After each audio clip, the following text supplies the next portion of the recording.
सिंहासनागत नित्यम पद्माश्रित कर दिया शुक्ल वस्त्र धरा देवी त्रिपुरा परमेश्वरी। जो सिंहासन पर सदैव विराजमान है, कमल धारण करती हैं और श्वेत वस्त्र पहनती हैं, उन माँ त्रिपुरा परमेश्वरी जी को मेरा सदैव के लिए नमन। माँ त्रिपुरा सुंदरी जी, जिन्हें ललिता त्रिपुरा सुंदरी जी भी कहा जाता है, वे 10 महाविद्याओं में सबसे श्रेष्ठ और सौंदर्य, शक्ति तथा करुणा की देवी मानी जाती हैं विश्व भर में।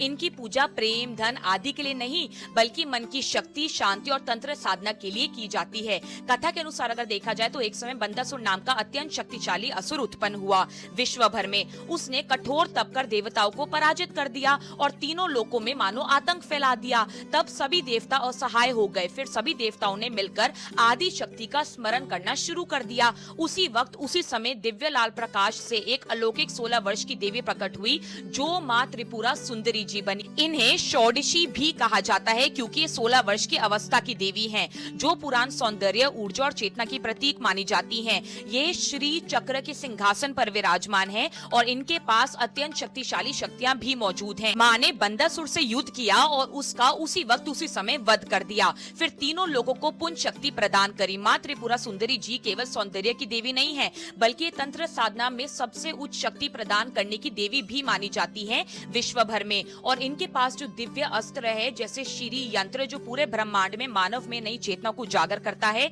माँ के लाल वस्त्र प्रेम का प्रतीक है, कमल आसन पवित्रता का और पाश आकर्षण शक्ति का, और 5 पुष्प हमारी 5 इंद्रियों पर विजय का संकेत हैं।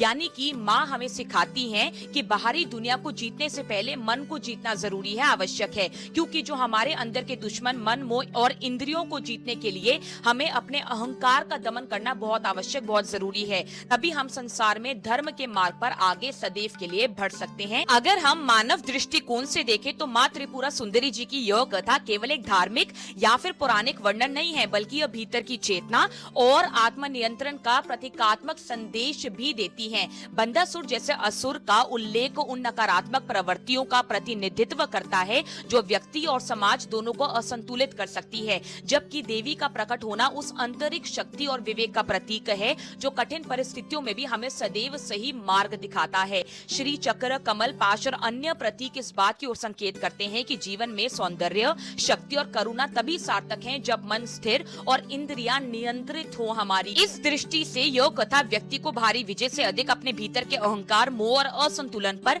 सदैव के लिए विजय पाने की सदैव प्रेरणा देती है, जो किसी भी आध्यात्मिक या नैतिक विकास की मूल शर्त मानी जा सकती है।